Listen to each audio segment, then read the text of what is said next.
E aí, seus nerds, beleza?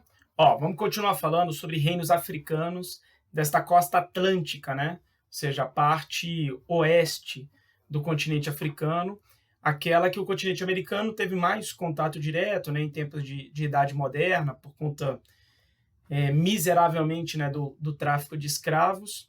E aí a gente já fez comentários aqui, se não viu, veja, né? Já fez comentários sobre o reino de Gana, que lembra que não é onde está o atual país Gana, né, o estado de Gana, mas o antigo reino de Gana. Também sobre o Império do Mali, o Império de Songhai, e falamos sobre o Daomé, o atual Benin. E aí a gente vai falar de um vizinho do Daomé, e que a origem, inclusive, é compartilhada, que na verdade são os povos iorubás, e aí mais especificamente, por que a gente vai falar só de Oió? Mas é porque Oió, num determinado momento, conseguiu compor um reino. A gente vai pontuar também Ilê-Ifé. E aqui é o seguinte, a gente vai comentar os povos iorubás, né, que é uma designação assim geral para um grupo étnico, sendo que dentro desse grupo étnico tem algumas subdivisões. Daqui a pouco a gente vai até citar uma ou duas aqui. E do ponto de vista geográfico, a gente está no oeste do que seria a atual Nigéria, aí pega também parte do atual Benin e parte do Togo. Então, ali numa área de fronteira, de divisão, né, até com o reino de Daomé, né, o atual Benin. Lembra que a mudança de nome se deu em 1960, né? Bom, o que eu vou destacar aqui? Eu vou começar chamando a atenção para essa mitologia dos povos iorubás, porque eles tiveram um momento forte de escravização, né? Eles não só escravizando povos para fornecer para o tráfico de escravos, mas eles, sobretudo no início do século XIX, eles mesmos foram escravizados. Então, esta cultura iorubá, né? Ou uma parte, um tronco dentro dos iorubás, que era usado como nome genérico pelo reino de Daomé, que eram os Nagôs, né? Nagô é uma dessas ramificações dos Yorubás, mas em determinados momentos alguns reinos vizinhos africanos, mesmo europeus, chamavam de maneira inadvertida, né, genérica, Nagôs como se fosse igual a Yorubá. De qualquer maneira, a cultura Yorubá, a cultura Nagô, ela é muito presente no Brasil, né, principalmente no Nordeste, em Salvador com certeza. Então aqui eu citei uma das cidades, né, que é Ilê-Ifé. Né? Ileiaê é uma referência a essa cidade, que era a cidade sagrada. E aí eu queria começar justamente citando isso, citando a mitologia, né? Ou seja, a narrativa que descreve a origem do mundo segundo os Yorubás. E aí Ilê-Ifé, essa que é o centro sagrado, né, das principais cidades, que era a cidade fundamental nesse culto. Aqui já dá para deixar claro que o mundo iorubá, né, ou essa região, e que é chamada por vários historiadores de Yorubalândia, era um mundo urbano, eram de várias cidades, né? E aí a gente vai comentar talvez as duas principais, Ilê-Ifé e Oió, mas mesmo outras cidades, né, acabam se destacando no mundo urbano.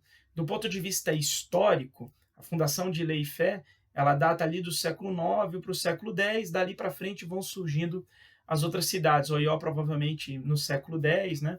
Mas a origem mitológica, a narrativa, né, fabulosa, fantástica, que tem um sentido oculto, né, a caracterização de mito mesmo, se dá com Olodum ou Olodumaré, e aí é o nome do grupo de música, e faz referência ao deus dos deuses, né? Olodum habitava o que seria o Orum. O Orum é equivalente mais ou menos ao céu. E aí, abaixo do céu, abaixo do Orum, havia apenas um mundo de águas, vamos dizer assim. E aí, Olodum, Olodumaré, o deus dos deuses, né, o maior dos deuses, designou a dois orixás que fizessem a criação do mundo, sendo que na cultura, na mitologia iorubá, né, o mundo tal qual nós conhecemos, ele tem o formato de uma cabaça. E aí um desses deuses ficou responsável pela parte de baixo, que é Oduduá, e o outro, que é o Batalá, ficou responsável pela parte de cima, né, meio que como complementares. O Batalá, inclusive, seria a parte dos elementos masculinos, criação da vida em geral, e Ododuá da parte feminina e criação da terra e de tudo que ela provém, né? Aí, antes, para a gente definir o que, que seria um orixá, antes de eu falar do mito que vai envolver o Ododuá principalmente, que é um orixá, ele é um ancestral, né, daqueles povos que obviamente tem esse culto, no caso aqui específico dos Yorubás, né? Mas ele é um ancestral, portanto, uma pessoa que de fato existiu e que viveu há muito tempo atrás e cuja importância para o grupo fez com que ele fosse elevado, né, a um arquétipo, a um modelo de uma força da natureza. Então, um orixá, né, é uma força da natureza, ou pelo menos assim, representa, é uma manifestação de uma força da natureza. E aí teve uma pessoa que de fato existiu, que por conta dessa importância foi elevado a este grau. Então, para mencionar Odoiá, né, Iemanjá, que é a orixá mais pop do Brasil, né? Mas outros também são conhecidos, né? Xangô é conhecido, Ogum, Ogã, Oxum, Oxóssi, né? Tem um repertório. Mas, por exemplo, fica fácil, né? Quando se menciona Iemanjá, e aí ela é o orixá da fertilidade, da gestação, tem um elemento ligado à terra, e para nós ganhou mais a força, isso não é para todas as áreas, né, na África, mas para nós ligou a força de ser das águas salgadas, né, a deusa, a rainha dos mares. Isso tem muito a ver porque em faixas litorâneas, onde Odoiá, onde Iemanjá era cultuada, lembra daquele ritual da árvore do esquecimento, que tinha num porto, né, de embarque de escravos, que o escravo, antes de entrar no navio negreiro, navio tumbeiro, né, ele tinha que dar uma volta na árvore do esquecimento, como se ele estivesse, né, dizendo simbolicamente que ele esquece de quem fica, e, portanto, quem fica também pode se esquecer dele porque ele não vai voltar mais, né? É como se ele estivesse aliviando a consciência daquelas pessoas. Ou seja, um ritual simbólico chocante, assim, né? Porque é o ritual onde você desvincula, onde você tira os laços, tira o vínculo, tira as raízes, né? Você está desterritorializando a pessoa, né? Tirando ela da comunidade e tudo mais. A doença psicossomática que se gerava, inclusive, nos navios era o famoso banzo, né? Que alguns, talvez de uma maneira até romantizada, vão dizer que dá origem ao sentimento de saudade no Brasil. Ou seja, não é só o brasileiro que sente saudade, mas a gente pode dizer que do jeito que a gente sente, talvez os outros povos não sintam, né? Até porque saudade no inglês é um verbo, né? Não é propriamente um substantivo. Porque substantivo é algo substancial, né? Você pode lembrar, inclusive, de Aristóteles, né? A substância, aquilo que é fundamental, a essência daquele negócio, né? O que faz daquela coisa única, né? A substância, o laço, né, de matéria e forma, que dá particularidade para aquele ser. E, portanto, quando você coloca como um verbo, né, implica numa certa ação, demanda um sujeito em um determinado objeto, né? Saudade você sente porque sente, ponto final, né? Então tem uma outra característica mesmo, né? Pode ser que a gente romantize, não é só o brasileiro, mas tem as suas peculiaridades.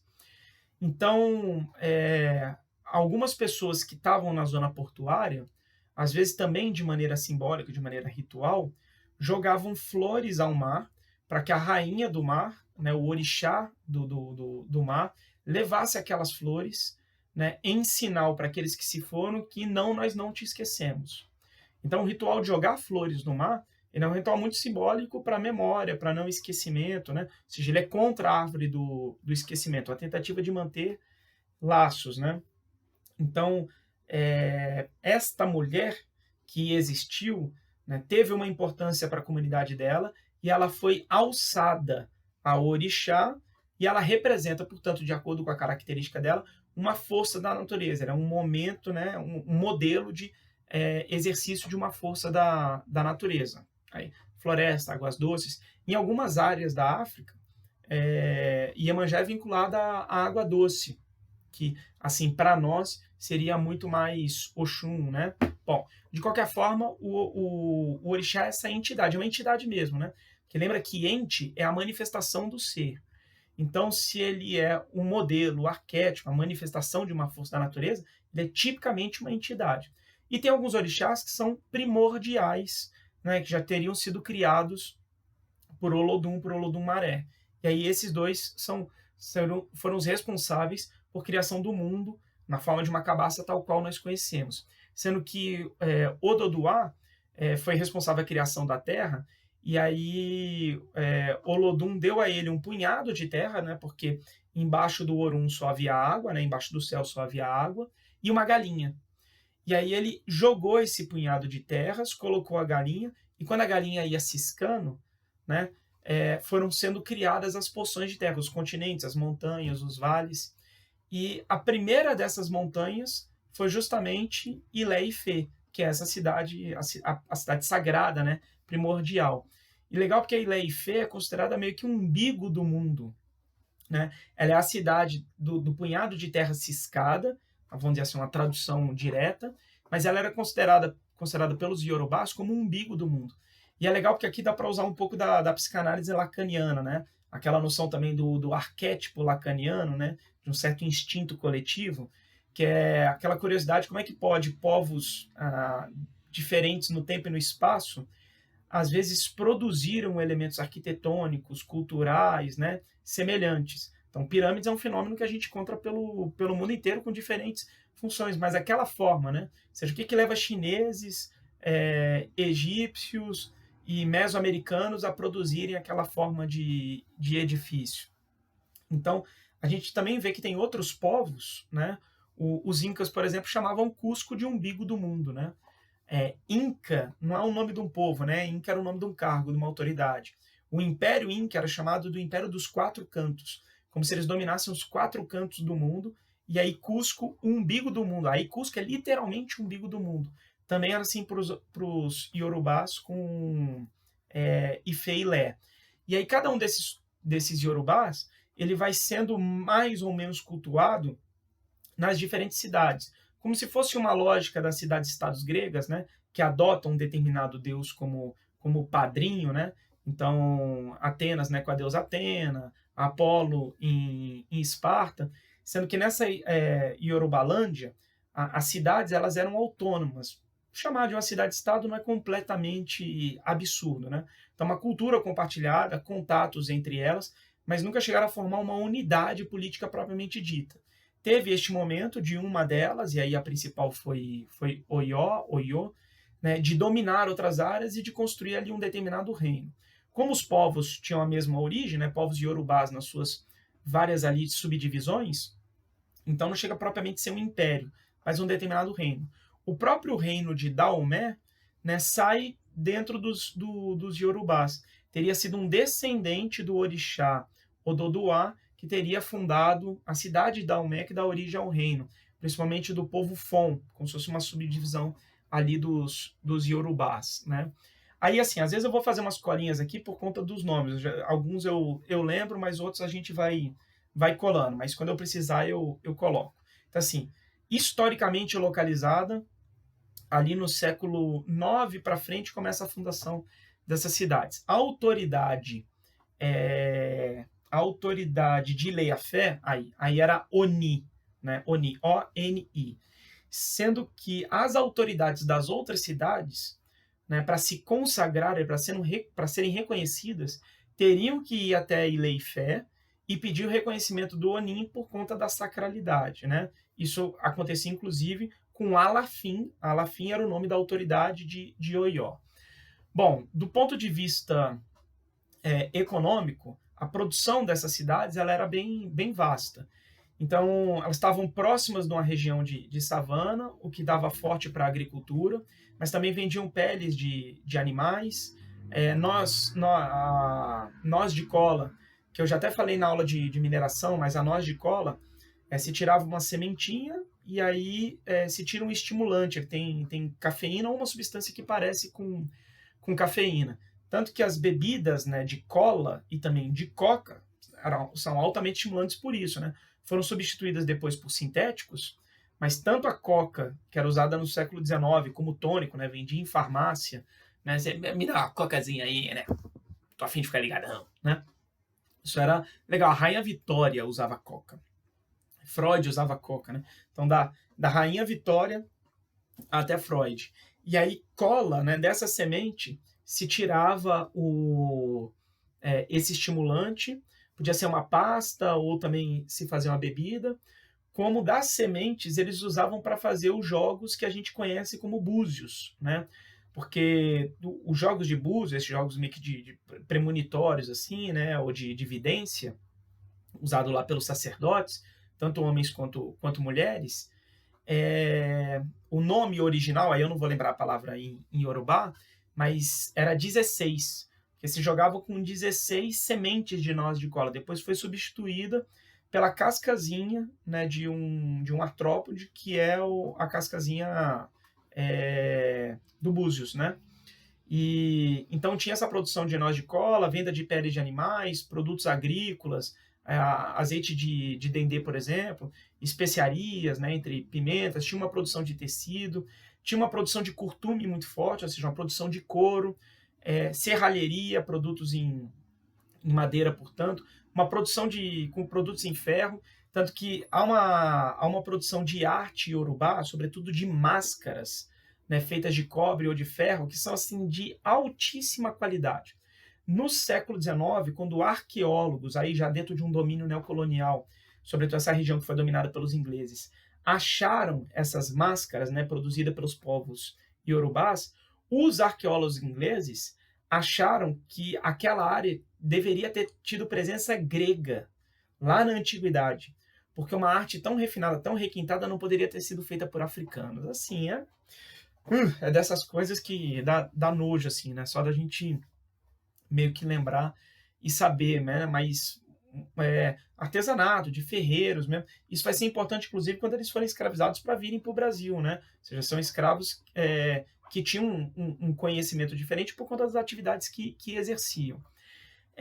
Oió, que vai virar um reino em especial, né, vai ter uma potência no século XVIII, começou a estabelecer uma influência no século XV, e sendo que assim as cidades iorubás,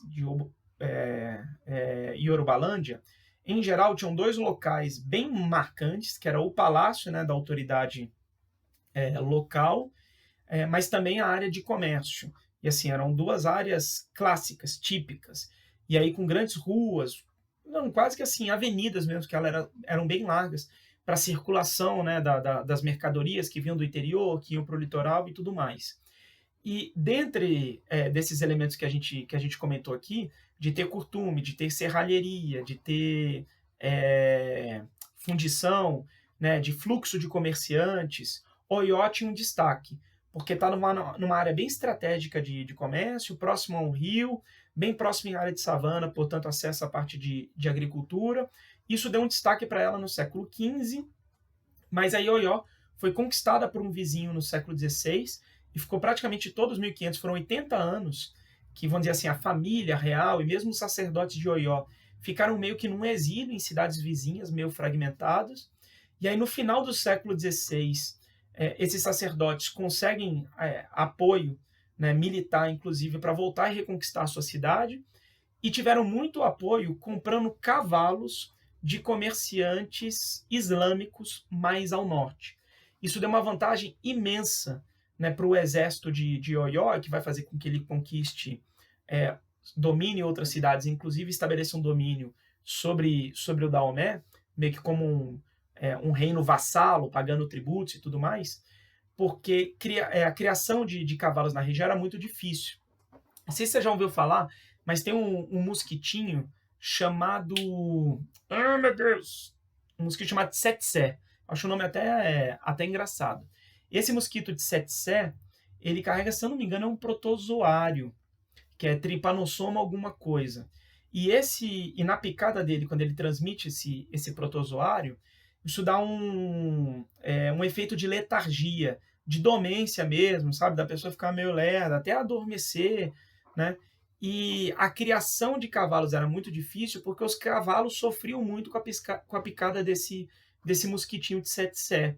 Então, para você ter acesso a cavalos, você teria que comprar de outros comerciantes.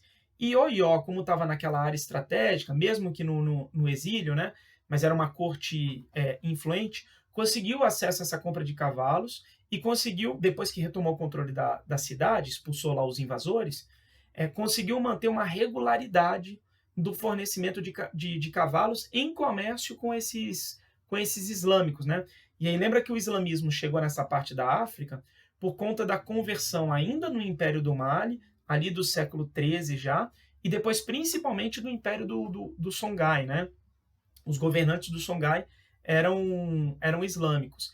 E aí aquelas cidades, né? Timbuktu, Gao, cidades fundamentais intelectualmente, de comércio, então tinha esse fluxo ali com esses povos iorubás, né? Então ali no oeste da Nigéria tem um contato ali em cima.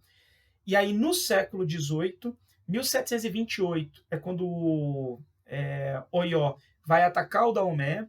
Essas guerras vão e vêm, tem uma sequência assim, de 7 grandes batalhas num determinado espaço de tempo. De qualquer forma, eles vão, 7 grandes guerras, na verdade, no espaço de 20 anos, porque em 1748 é quando eles vão realmente submeter o Daomé, e aí vão até negociar uma das zonas portuárias do Daomé com europeus para o fornecimento de escravos. Então, assim, eu submeti Daomé, eu não dominei o território de Daomé, de qualquer forma, Daomé serve como um vassalo, tem que pagar tributos, e essa zona portuária de Daomé, eu estou dando o controle dela para os europeus, é uma forma de fazer aliança, e eu forneço aqui os escravos para vocês, escravos, obviamente, que eu vou buscar no interior do território. Inclusive escravos islâmicos. E aí vai vir um atrito com esses islâmicos, porque assim, tem comércio, mas tem atrito, né? Na língua iorubá, esses islâmicos eram chamados de imalês. Imalê no Brasil vai virar malê.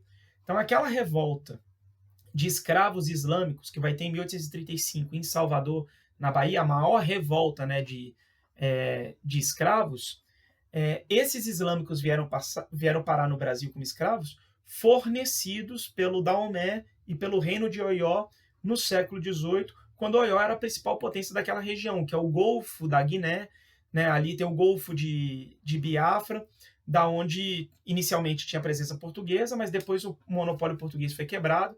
Aí você tem presença inglesa, tem presença dos Países Baixos, tem presença francesa nesses acordos. E o reino de Oió foi um dos principais fornecedores, mas também escravizando islâmicos, né?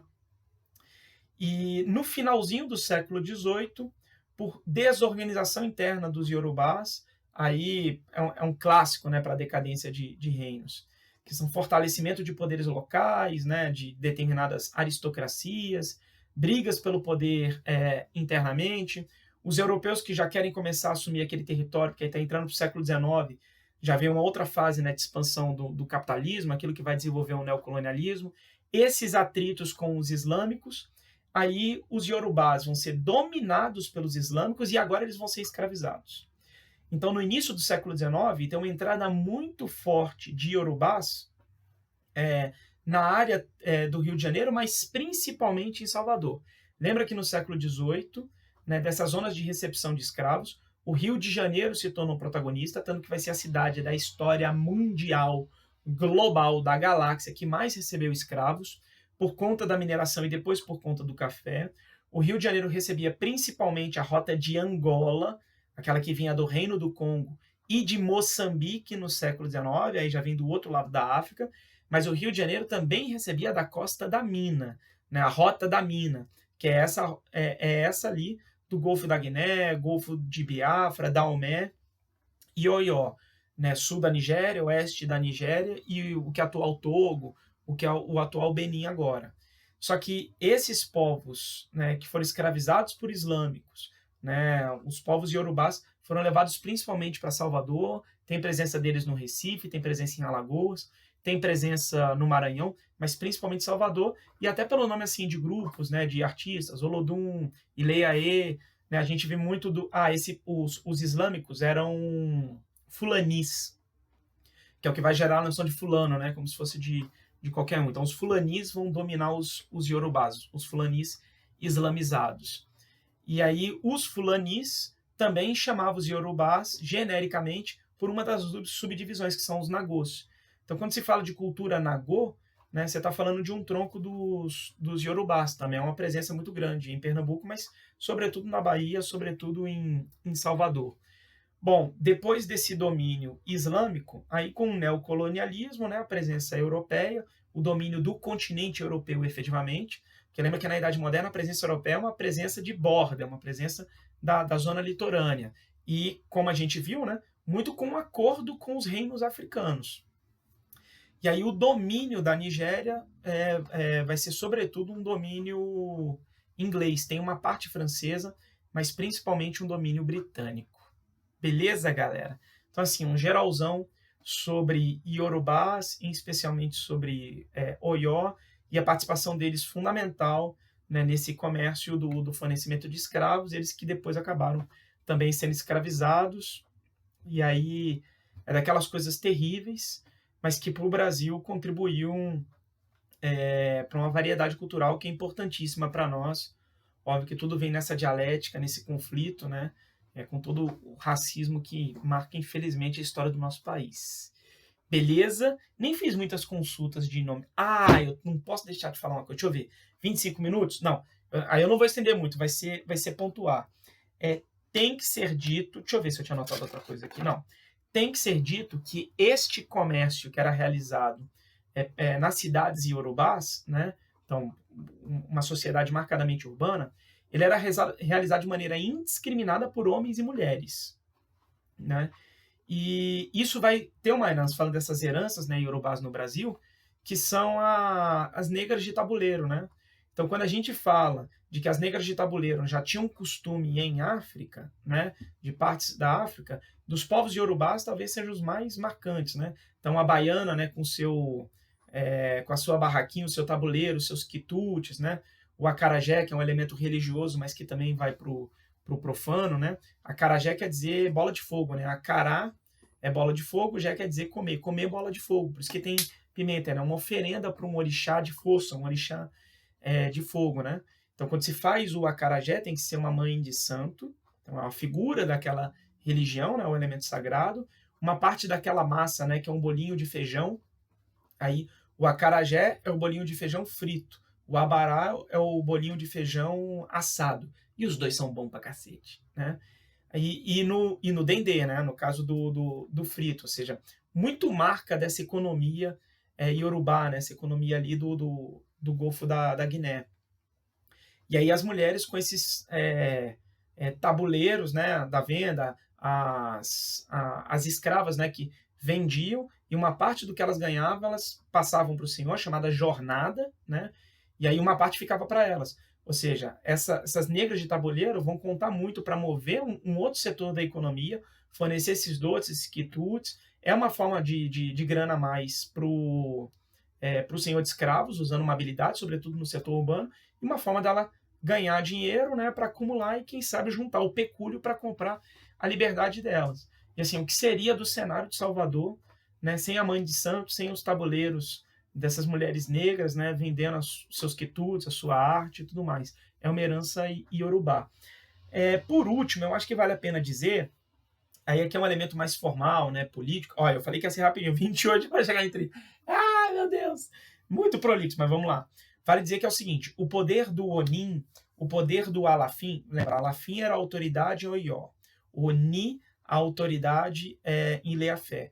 O poder deles era submetido a um conselho, ou seja, eles tinham o poder, né, meio que de executivo, inclusive de judiciário, né, de colocar as coisas em prática, de regular o comércio, de comandar tropas, de aplicar a justiça, né, de levar a justiça, mas não era um poder absoluto de forma nenhuma, era um poder que estava submetido a um conselho, tanto de sacerdotes quanto das principais famílias.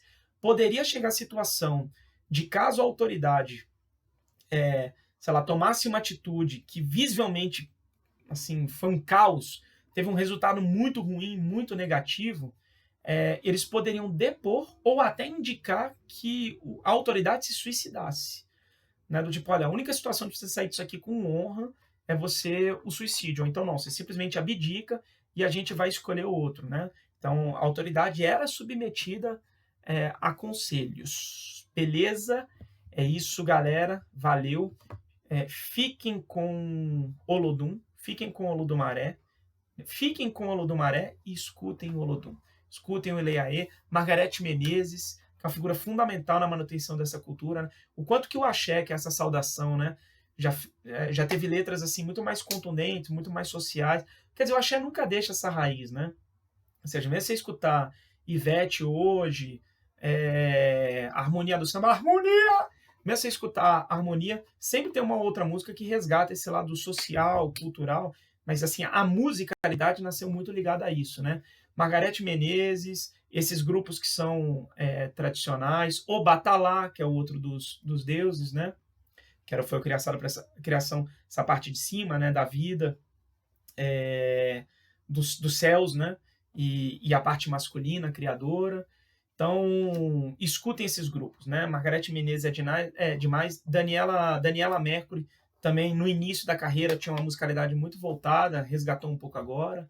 Então, fiquem com Olodumaré, escutem Olodum. Abraço!